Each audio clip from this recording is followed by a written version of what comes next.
বচন বেদ পাঠশালা। রীতি দুয়ার দাও খুলে করো শ্রবণ, প্রভুরই বচন বেদ পাঠশালা। নমস্কার, শুরু করছি এক বাইবেল অধ্যয়নমূলক অনুষ্ঠান বেদ পাঠশালা।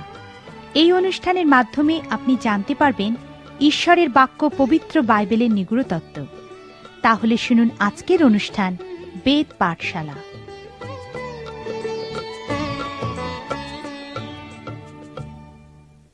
প্রিয় শ্রোতা বন্ধু, বেদ পাঠশালা অনুষ্ঠানে আপনাকে স্বাগত জানাই। এই অনুষ্ঠানে এখন আমরা সাধু পৌলের প্রচারের বিষয়ে আলোচনা করব। প্রথমেই আমরা গ্রিস দেশের আথেনীতে তার প্রচারের বিষয়ে দেখব। লেখা আছে, পৌল যখন তাহাদের অপেক্ষায় আথেনীতে ছিলেন, তখন সেই নগর প্রতিমাতে পরিপূর্ণ দেখিয়া তাহার অন্তরে তাহার আত্মা উত্তপ্ত হইয়া উঠিল। অতএব তিনি সমাজগৃহে যিহুদী ও ভক্ত লোকেদের কাছে এবং বাজারে প্রতিদিন যাহাদের সঙ্গে দেখা হইত তাহাদের কাছে কথা প্রসঙ্গ করিতেন। প্রেরিত 17 অধ্যায়ে আথেনীতে সাধু পৌলের প্রচারের বিষয় এইভাবেই ব্যাখ্যা করা হয়েছে। এখান থেকে একটা বিশেষ বিষয় আমরা লক্ষ্য করব। আপনার নিশ্চয়ই মনে আছে যে সাধু পিতরের প্রচারের বিষয়ে আমরা দেখেছিলাম যে তার প্রচার ছিল খ্রিস্ট কেন্দ্রিক, সুসমাচার কেন্দ্রিক, অভিষিক্ত প্রচার। সাধু পিতর সর্বদা তার প্রচারের শেষে মানুষকে একটা সিদ্ধান্তে আসার আহ্বান জানাতেন এবং তারা কিভাবে রক্ষা পেতে পারে সেই বিষয়ে বলতেন। আসুন এখন আমরা সাধু পৌলের প্রচারের বিষয়ে আলোচনা করি।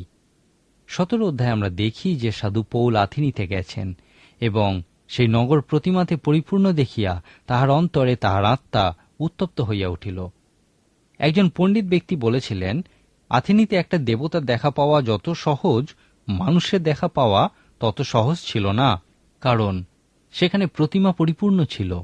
এই সমস্ত কিছু দেখে সাধু পৌল আত্মায় উত্তপ্ত হয়েছিলেন, কারণ তিনি উপলব্ধি করেছিলেন এই প্রতিমাগুলি প্রকৃত ঈশ্বর নয় এবং সেই লোকেরা কুসংস্কারে আচ্ছন্ন।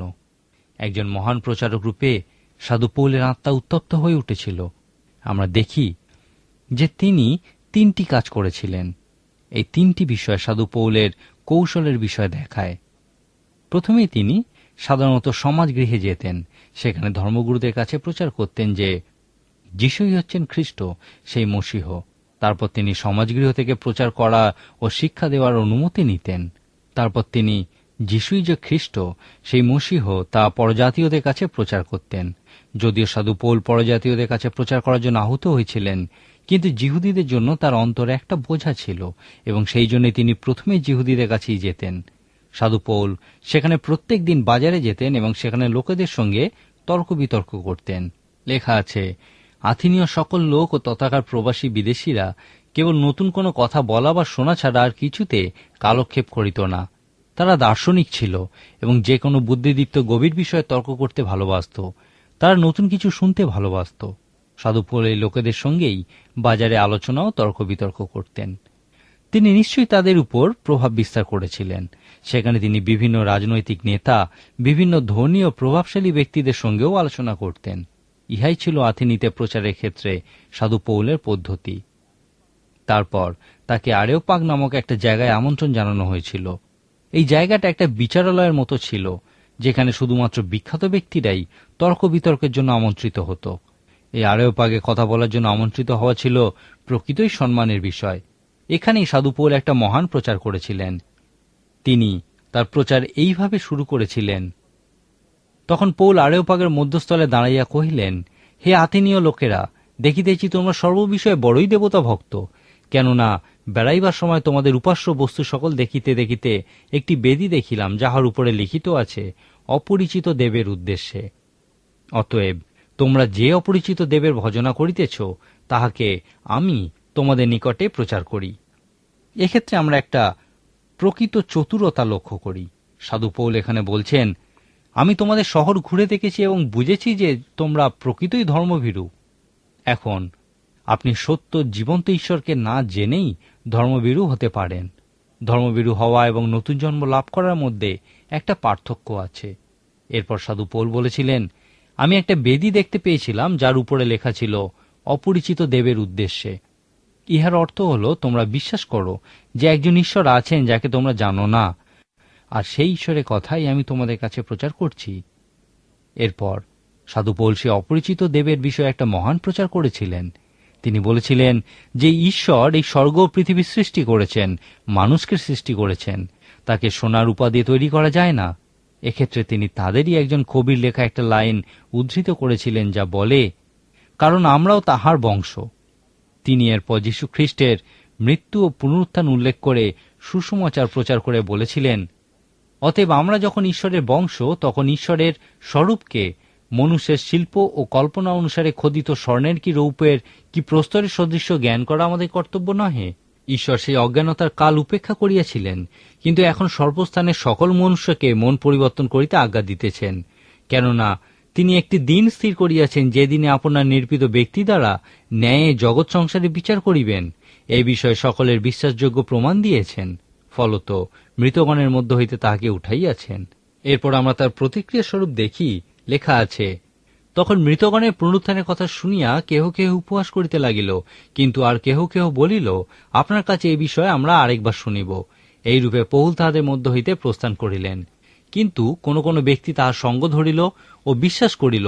সাধু পৌলের এই প্রচারের ক্ষেত্রে আমরা কিছু মতবিরোধ দেখি। কেউ কেউ বলেন যে সাধু পৌল সে আরেওপাগের মতো সম্মানীয় জায়গায় পৌঁছে সে মহান গ্রিক দর্শন ও দার্শনিকদের সামনে দমে গেছিলেন, এবং সেই জন্যই তিনি তাদের কবিদের লেখা থেকে কিছু অংশ উদ্ধৃত করেছিলেন। সাধু পৌল তার প্রচার প্রকৃত সুসমাচার প্রচার রূপেই শেষ করেছিলেন, কিন্তু এক্ষেত্রে খুবই সামান্য ফল উৎপন্ন হয়েছিল। সাধু পৌল এই আথিনীয়দের উদ্দেশ্যে কোনো পত্র লেখেননি, কারণ প্রেরিত পুস্তক অনুযায়ী আথিনীতে কোনো মণ্ডলী গড়ে ওঠেনি। সেই জন্যই অনেক পণ্ডিত ব্যক্তি বলেন যে সাধু পৌল আথিনীতে ব্যর্থ হয়েছিলেন। আবার অনেকে বলেন যে না, তিনি সেখানে ব্যর্থ হননি, সেখানে অনেকেই যীশুখ্রিস্টে বিশ্বাস করেছিল। অনেকে বিশ্বাস করেন সাধু পৌল যীশুখ্রিস্টের মতোই কখনো ব্যর্থ হননি। আমরা কখনোই বলতে পারি না যে যীশুখ্রিস্ট ব্যর্থ হয়েছিলেন, কারণ তিনি ছিলেন ঈশ্বর, তিনি মাংসে মূর্তিমান হয়েছিলেন। সাধু পৌল ঈশ্বর ছিলেন না, এবং তিনি যে ব্যর্থ হতে পারেন বা ভুল করতে পারেন ইহা বলার মধ্যে দিয়ে ঈশ্বর নিন্দাও করা হয় না। ব্যক্তিগতভাবে আমার মনে হয় তিনি ব্যর্থ হননি, কিন্তু এই আথিনীয় অভিজ্ঞতা তার প্রচারের দর্শনকে আরও বৃদ্ধিলাভ করতে সাহায্য করেছিল। এই প্রেরিত পুস্তক আমাদেরকে সাধু পৌলে লেখার সমস্ত পত্রগুলির পশ্চাৎপট এবং ঐতিহাসিক প্রসঙ্গ ব্যাখ্যা করে।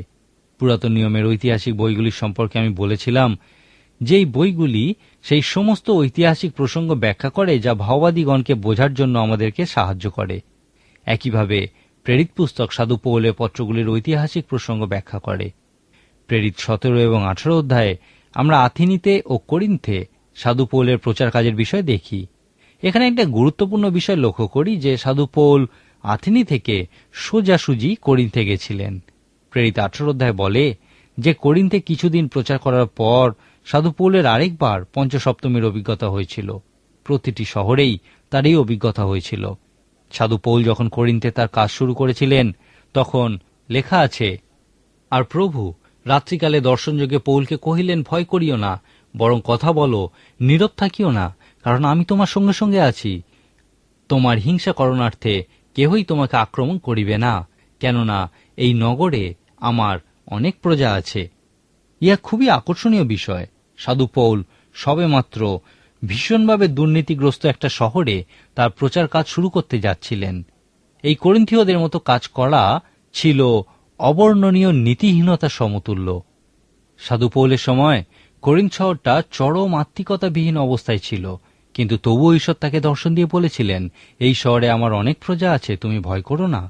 আপনি যদি প্রেরিত পুস্তকটির সঙ্গে করিন্থীয় পুস্তকটির তুলনা করেন, তাহলে দেখবেন তারা এইভাবে পরস্পরের সঙ্গে সম্পর্কিত যে প্রথম করিন্থীয় 4 অধ্যায়ে সাধু পৌল করিন্থে সেই সমস্ত মানুষদের সঙ্গে কথা বলেছেন যারা তার পক্ষে ছিলেন। এই লোকেরা গ্রিক ছিল এবং তারা সাধু পৌলের বুদ্ধিবৃত্তির খুবই প্রশংসা করতেন। সাধু পৌল তাদেরকে বলতে চেয়েছিলেন যে তাদের পরিবর্তনের ক্ষেত্রে তার বুদ্ধিবৃত্তির কোনো সম্পর্কই নেই। এই জন্য তিনি তাদেরকে বলেছিলেন যে করিন্থে আসার সময় তিনি দৃঢ় সংকল্প করেছিলেন যে সেখানে যীশু খ্রিস্টকে ছাড়া আর কোনো কিছুকেই তিনি জানবেন না। তিনি সংকল্প করেছিলেন যে তিনি মানুষের প্রজ্ঞা ব্যবহার করবেন না, কিন্তু খুবই সাধারণভাবে আত্মা ও তার ক্ষমতার স্পষ্ট প্রদর্শন করবেন। আথিনীতে প্রচারের সময় সাধু পৌল কিন্তু মানুষের প্রজ্ঞায় প্রলুব্ধকারী বাক্য ব্যবহার করেছিলেন। তিনি তাদের দার্শনিকদের উক্তি উদ্ধৃত করেছিলেন। সেখানে তিনি একটা মহান প্রচার করেছিলেন, কিন্তু তার ফল ছিল খুবই সামান্য। আথেনিতে তার প্রচার এবং করিন্থে তার প্রচারের মধ্যবর্তী সময়ে একটা সংকট তার সামনে উপস্থিত হয়েছিল, আর সেই জন্য ঈশ্বর তাকে দর্শন দিয়ে বলেছিলেন, ভয় করো না, কিন্তু শুধুমাত্র আমার সুসমাচার ঘোষণা করো। তখনকার দিনে কোনো রাজা কিছু ঘোষণা করতে চাইলে তার দূতকে দিয়ে ঢাক পিটিয়ে তা প্রচার করতেন। সেই দূত এই ঘোষণাটিকে তার বুদ্ধি দিয়ে আকর্ষণীয় করার চেষ্টা করত না, কিন্তু সেখানে যা লেখা থাকত তাই ঘোষণা করত। প্রচার শব্দটি এই অর্থই বহন করে। এক্ষেত্রে সাধু পৌল আমাদেরকে তার একটা অভিজ্ঞতার বিষয়ে বলেছেন। এই অভিজ্ঞতার মধ্যে দিয়েই তিনি বৃদ্ধি লাভ করেছিলেন। তিনি বলেছেন, আমি আবিষ্কার করেছি যে আমি কে বা কি সেটা কোনো বিষয় নয়, কিন্তু ঈশ্বর কে বা কি সেটাই হলো মূল বিষয়। আমি কি করতে পারি বা কি চাই সেটা গুরুত্বপূর্ণ বিষয় নয়, কিন্তু ঈশ্বর কি করতে পারেন এবং তিনি কি চান সেটাই হলো গুরুত্বপূর্ণ বিষয়। এরপর যদি তার কাজ ফল উৎপন্ন করত, তিনি বলতে পারতেন, ইহা আমি করিনি, কিন্তু ঈশ্বরই করেছেন। সাধু পৌল উপলব্ধি করেছিলেন যে প্রচার করা হলো একটা আত্মিক সেবা কাজ, এবং তার যা করার প্রয়োজন তা হল যীশু খ্রিস্টের সুসমাচার ঘোষণা করা। রোমীয়দের প্রতি পত্রে তিনি বলেছিলেন, আমি সুসমাচার সম্বন্ধে লজ্জিত নহি, কারণ উহা প্রত্যেক বিশ্বাসীর পক্ষে পরিত্রাণার্থে ঈশ্বরের শক্তি। করিন্থেই সাধু পৌল এই সত্য শিক্ষা করেছিলেন। বিখ্যাত প্রচারক বিলি গ্রাহাম তার জীবনেও শিক্ষা করেছিলেন। তিনি একবার একটি সভায় প্রচার করছিলেন, কিন্তু তার প্রচার ব্যর্থ হয়েছিল। পবিত্র আত্মার অভিষেক সেখানে ছিল না। পরদিন খুব ভোরে যখন তিনি এই ব্যর্থতার কারণ জানার জন্য প্রার্থনা করছিলেন, তখন ঈশ্বর তাকে বলেছিলেন, তুমি নিজের কাছেই প্রচার করছো। অনেক সময় প্রচারকরা এই ভুলটাই করেন। তারা নিজেদের জন্য প্রচার করেন, সুসমাচারকে নিজেদের কাছে আরো আকর্ষণীয় করে তোলার চেষ্টা করেন। সাধু পৌলের মতো সংকটের মুহূর্তে বিলি গ্রাহাম এই সত্য শিক্ষা করেছিলেন এবং শুধুমাত্র সুসমাচার প্রচার করার বিষয়ে আবিষ্কার করেছিলেন। সেই জন্যেই প্রচারের শেষে যখনই তিনি সিদ্ধান্ত নেওয়ার আহ্বান জানিয়েছেন, প্রচুর মানুষ তার আহ্বানে সাড়া দিয়েছেন। সাধু পৌল আথেনীয় করিন্থের মধ্যবর্তী স্থানে এই সত্য আবিষ্কার করেছিলেন যে মানুষের প্রজ্ঞা দ্বারা উদ্ভূত বাক্য নয়, কিন্তু যীশু খ্রিস্টের সুসমাচার ঘোষণা করাই হল মূল বিষয়। যখন আপনি পবিত্র আত্মার শক্তিতে খ্রিস্টের সুসমাচার ঘোষণা করবেন, তখন মানুষ বিশ্বাস করবে যে এই সুসমাচারই হল ঈশ্বরের সেই শক্তি যা মানুষের পরিত্রাণ সাধন করে। এখন আপনি কি চিন্তা করছেন? আপনি কি ঈশ্বরের এই শক্তির অভিজ্ঞতা আপনার জীবনে লাভ করেছেন? পাপের দাসত্ব থেকে মুক্তি দেওয়ার ক্ষমতা, জীবন পরিবর্তন করার ক্ষমতা আপনি লাভ করতে পারেন। সাধু পৌলের প্রচার শুনে কেউ কেউ বলেছিল, আমরা পরে শুনব, কিন্তু কেউ কেউ বিশ্বাস করেছিল। আপনি কোনজন? যদি আপনি ইহা বিশ্বাস নাও করে থাকেন, তবুও পরবর্তী অনুষ্ঠানে অবশ্যই উপস্থিত থাকুন। ঈশ্বর আপনার মঙ্গল করুন। প্রিয় শ্রোতা বন্ধু, প্রভু যীশু সম্পর্কে অধিক জানতে হলে আমাদের ঠিকানায় যোগাযোগ করুন। আমাদের ঠিকানা হল বেদ পাঠশালা, পোস্ট বক্স নম্বর 8956, ধর্মতলা পোস্ট অফিস, কলকাতা 700013। আবার বলছি, বেদ পাঠশালা, পোস্ট বক্স নম্বর 8956, ধর্মতলা পোস্ট অফিস, কলকাতা 700013। নমস্কার।